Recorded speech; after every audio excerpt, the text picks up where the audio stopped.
السلام علیکم۔ انسان کی سب سے بڑی خطا یہ ہے کہ وہ رب سے پہلے انسان کے سامنے روتا ہے۔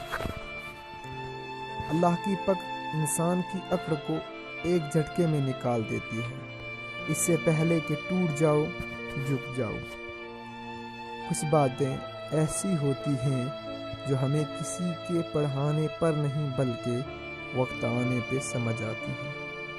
جو شخص ہمیشہ نکتہ چینی کے موڈ میں رہتا ہے اور دوسروں کے نقص نکالتا رہتا ہے، وہ اپنے آپ میں تبدیلی کی صلاحیت سے محروم ہو جاتا ہے۔ زندگی میں سکون چاہتے ہو تو کبھی کسی سے امیدیں مت رکھو، صرف اللہ پر بھروسہ رکھو۔ وہ آزماتا اسی چیز سے ہے جو تمہیں بے حد پیاری ہوتی ہے، تاکہ اس چیز کی ملنے کی طرف تمہیں اللہ سے ملوا دے۔ جب انسان اپنی غلطیوں کا وکیل اور دوسروں کی غلطیوں کا جج بن جائے تو پھر فیصلے نہیں ہوتے، فاصلے ہوتے ہیں۔